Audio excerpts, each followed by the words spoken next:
ഇടയ്ക്കിടെ ചിന്തിക്കുന്ന ഒരു പദമാണ് പ്രവാഹ നിത്യത എന്ന്.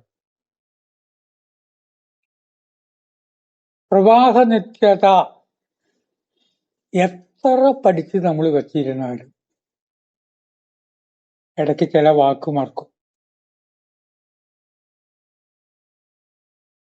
അതും ഈ പ്രവാഹ നിത്യതയായിട്ട് ബന്ധമുണ്ട്. ബ്രേക്ക്ഫാസ്റ്റ് കഴിച്ചുകൊണ്ടിരിക്കുകയായിരിക്കും ഞാൻ. അപ്പൊ പലതും ഇങ്ങനെ ആലോചിക്കും. ഒരു നദി തീരത്ത് വെക്കുമ്പോൾ നദി ഒഴുകണു, അതിന്റെ പ്രവാഹത്തിന് ഒരു കണ്ടിന്യൂറ്റി ഇല്ലേ? ഇതാണ് പ്രവാഹ നിത്യത. പ്രപഞ്ചം എന്ന് പറഞ്ഞാൽ ഒരു നദി പോലെയാണ്. അത് ഒഴുകിക്കൊണ്ടിരിക്കുന്നതാണ്, മാറിക്കൊണ്ടിരിക്കുന്നതാണ്. എങ്കിലും അതൊരു നിത്യത വേണ്ടേ? ഇതാണ് പ്രവാഹ നിത്യത. അങ്ങനെ ചിന്തിച്ചുകൊണ്ടിരിക്കുമ്പോ ഈ വാക്കാട് മറക്കും. കുടുങ്ങി ആലോചിച്ചുകൊണ്ടിരിക്കും. അനുസ്യൂതമായിട്ടൊഴുകുന്ന ജീവിതം, നദി, കാലം ഓർക്കാൻ വേണ്ടി വേണ്ട ചില ടെക്നിക്ക് ഉണ്ട്. കുട്ടിക്കാലത്ത് അച്ഛൻ പഠിപ്പിച്ചതുണ്ട്. അച്ഛൻ അധ്യാപകനായിരുന്നു. അതായിട്ട് ബന്ധപ്പെട്ട ഒരു വാക്കോ പേരോ ആലോചിച്ച് വെക്കാൻ പറ്റും. ഇന്ന വാക്ക്. അപ്പൊ അതുമായിട്ട് ഇപ്പൊ പ്രവാഹ നിത്യതയ്ക്ക് പകരം പ്രഭാകരനോ ആലോചിക്കുമ്പോ പ്ര എന്നുള്ള അക്ഷരം കിട്ടിയല്ലോ.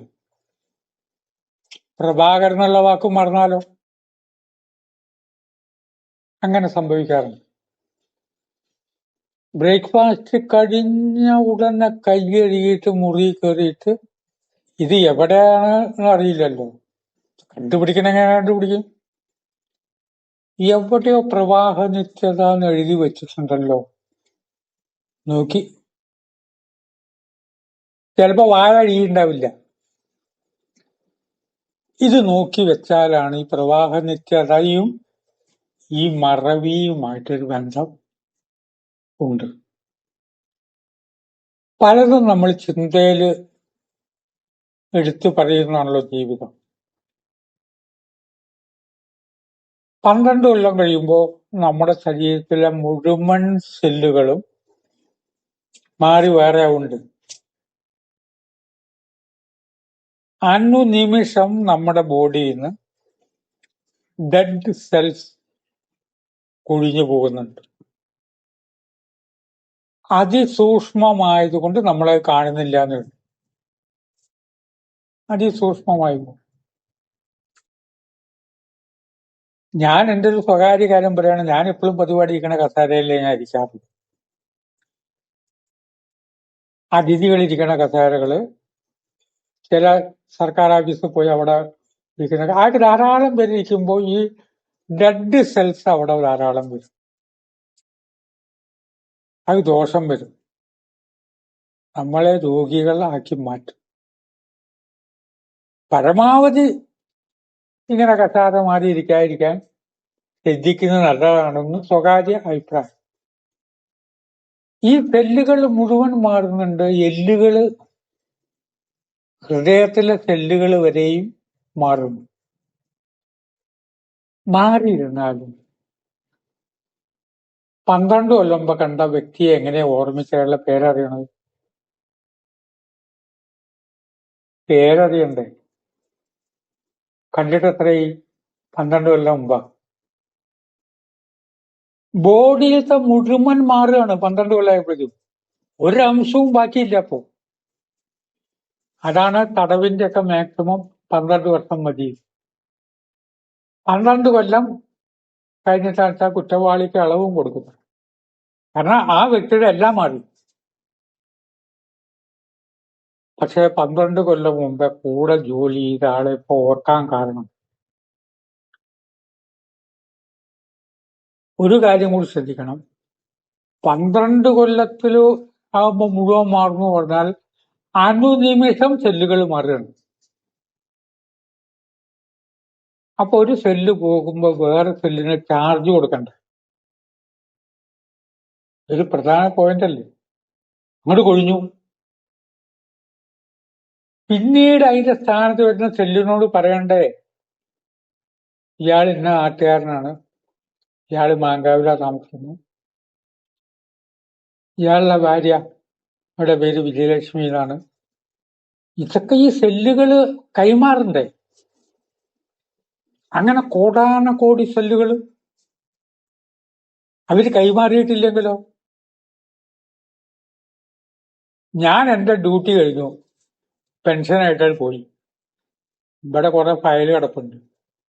പുതുതായി വന്ന ഉദ്യോഗസ്ഥന് വല്ലതും അറിയും. ആ ഉദ്യോഗസ്ഥന് അവിടെ എന്താന്ന് ചെയ്യേണ്ടതെന്ന് പോലും അറിയില്ല.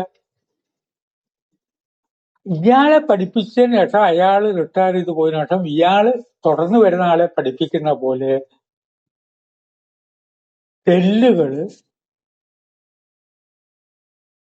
നിത്യമായുള്ള കാര്യങ്ങളെ പറഞ്ഞു കൊടുക്കുമ്പോഴല്ലേ പ്രവാഹ നിത്യത കിട്ടുക. അതില്ലെങ്കിൽ എന്തു സംഭവിക്കും?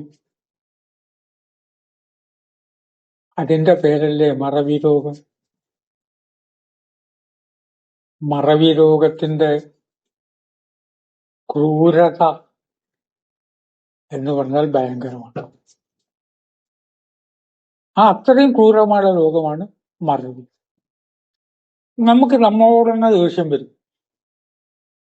എപ്പോഴും പറയുന്ന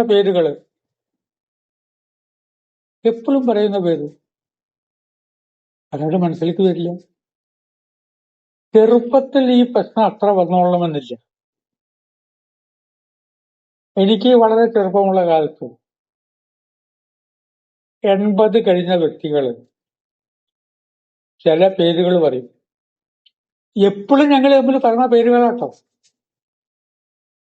എന്താ അവന്റെ പേര്, ഇന്നാളുടെ മകൻ. നമ്മൾ ഒരുമിച്ചല്ലേ അവനെ തൃശ്ശൂർ പൂരം കാണാൻ പോയത്, അവനും ഉണ്ടായിരുന്ന അവന്റെ പേര് ഞാൻ പറഞ്ഞു. എനിക്ക് പണ്ടത്തെ പോലെ പേര് ഓർമ്മയിൽ നിൽക്കുന്നില്ല. അത്രയും കഴിഞ്ഞിട്ട് അപ്പൊ ഞാൻ ചോദിക്കും, ആര്? നമ്മുടെ അപ്പുകുട്ടൻ. ഓ, അപ്പുകുട്ടൻ തന്നെ. ഞാൻ അനുഭവപ്പെടും, എങ്ങനെ പേര് മറന്നു. പ്രവാഹ നിത്യത പോയാൽ ഭൂതകാലത്തെ പലതും നമ്മൾ വിസ്മരിക്കും. അതിൻ്റെതായ ഒരു ഉപാസനയിലേക്ക് നാം വരണം. വളരെ വാർദ്ധക്യത്തിലെത്തുമ്പോ ചില പ്രശ്നങ്ങളൊക്കെ ഉണ്ടാവും. എപ്പോഴും പറഞ്ഞ ചില പേരുകൾ കിട്ടില്ല. പ്രഭാഷകർക്ക് ഇത് വല്ലാതെ ശ്രദ്ധിക്കണം. ആ ശ്രദ്ധിക്കേണ്ട കാര്യത്തിൽ പ്രഭാഷകർ ശ്രദ്ധിക്കേണ്ട കാര്യത്തെക്കുറിച്ചും പുരാണങ്ങൾ പറഞ്ഞിട്ടുണ്ട്. ജീവിതത്തിലെ എല്ലാ കാര്യത്തിലും ഒരു നദി ഒഴുകണമെങ്കിൽ അതിൽ ആദ്യം വന്ന വെള്ളം അങ്ങോട്ട് പോയി കഴിഞ്ഞാൽ പിന്നെ ഗ്യാപ്പ് വന്നില്ലേ? നമ്മുടെ കണ്ണിൽ തുടർച്ചയായിട്ട് നദി ഒഴുകുന്നതല്ലേ കാണുന്നത്. ആദ്യം കുറച്ച് വെള്ളം വന്നോട് പോയി, പിന്നെ വെള്ളം വരുന്നില്ല. പ്രവാഹ നിത്യത ഉണ്ടാകുമ്പോഴല്ലേ നോക്കിക്കൊണ്ട് നിൽക്കുമ്പോൾ നദി ഇങ്ങനെ ഒഴുകണു, പിന്നെയും വന്നുകൊണ്ടിരിക്കുന്നത്, ഗ്യാപ്പിൽ. ഈ പ്രവാഹ നിത്യത ഒരു രാജ്യത്തിന്റെ സംസ്കാരത്തിന് വേണം. ഒരു രാജ്യം, അവിടുത്തെ സംസ്കാരം, അവിടുത്തെ ആചാരങ്ങൾ, ഇതിനൊക്കെ വേണം. നമ്മുടെ ജീവിതത്തിൽ കൂടെ പഠിച്ചവര്, ബന്ധുക്കളുടെ പേര്, കൂടെ ജോലി ചെയ്തവര്, ഇതേപോലെ അനുനിമിഷം മാറിക്കൊണ്ടിരിക്കുന്ന ലോകത്തെക്കുറിച്ച് നമുക്ക് ചിന്ത വേണമെങ്കിൽ മെഡിറ്റേഷൻ വേണം. ഈ പ്രവാഹ നിത്യതയെ തപസ് ചെയ്യുന്ന ചെടികളുണ്ട്. അതിനെയാണ് ഒറ്റമൂലികൾ എന്ന് നമ്മൾ വിളിക്കുന്നത്. നമ്മൾ വിചാരിക്കുന്ന പോലെ ഒരു നിസ്സാര ചെടിയല്ല. അവന്റെ ദേവത പ്രവാഹ നിത്യതയാണ്. അത് ഭക്ഷിക്കുമ്പോ എന്ന് പറഞ്ഞാൽ അങ്ങനെ പോയി അതിന്റെ 2 ഇലയിൽ കൊടുത്ത് തിന്നാന്നല്ല. എങ്ങനെ ഇല പൊട്ടിക്കണം, എങ്ങനെ അതിനെ കൈകാര്യം ചെയ്യണം, എത്രയോ ശ്രദ്ധിക്കേണ്ട വിഷയമാണ്. ഒരു ഇല പൊട്ടിക്കണമെങ്കിൽ പൊട്ടിക്കുന്ന ആള് അവനവന് ഭക്ഷിക്കാനാണോ, വേറെ രോഗിക്ക് കൊടുക്കുകയാണെങ്കിൽ രോഗിയുടെ രൂപം മനസ്സിൽ കാണും. എന്നിട്ട് ആ പൊട്ടിക്കാനായിട്ട് ഭൂമിയിൽ കാലമർത്തി നടന്നു പോകുന്ന ഒരു രീതിയും. ഇതൊക്കെ ആചാര്യന്മാർ നമ്മൾ മനസ്സിലാക്കണം. അവിടെ പോയിട്ട് പ്രാർത്ഥിക്കണം. നീ ഇന്ന ദേവതയെ പ്രാർത്ഥിക്കുകയാണല്ലോ, എന്റെ ഇല ഞാൻ വേദനിപ്പിക്കാതെ പൊട്ടിച്ചു പോയത്, നിനക്കൊരു വേദനയും വരില്ല. മാത്രമല്ല അവിടെ വേറെ ഇല മുളച്ചു വരും. അതാണ് ഒറ്റമൂലി. ആധുനിക ശാസ്ത്രത്തിനൊന്നും പറഞ്ഞാൽ മനസ്സിലാവില്ല. അത് വേറെ വിഷയമാണ്. അതിനൊന്നും നമ്മൾ എതിർക്കണ്ട. ആ വിഷയത്തിന് അതിൻ്റെയുള്ള പ്രാധാന്യമുണ്ട്. ഇതിന് നേരെ എതിരാണ്. ഈ അന്ധവിശ്വാസം അവർ വിളിക്കുമ്പോൾ ശാസ്ത്ര ലോകത്ത് ശാസ്ത്രത്തിന് അറിയാത്തതിനൊക്കെ അന്ധവിശ്വാസം എന്ന് വിളിക്കും. ശാസ്ത്രത്തിന്റെ സ്വഭാവമാണ്. എനിക്കറിയില്ല, അതുകൊണ്ട് അങ്ങനെയൊന്നുമില്ല. അത് അന്ധവിശ്വാസം. പ്രവാഹ നിത്യതയാണ് ജീവിതം. ആ പ്രവാഹം ഒഴുകിക്കൊണ്ടിരിക്കുമ്പോഴും ഗ്യാപ്പ് വരാത്ത രീതിയിൽ വരണമെങ്കിൽ ഈശ്വരാനുഗ്രഹം ഉണ്ടായേ പറ്റി. ഇന്നത്തെ ദിവസത്തെക്കുറിച്ച് ചിന്തിച്ച് വാക്കുകൾ സംഭരിക്കുന്നു.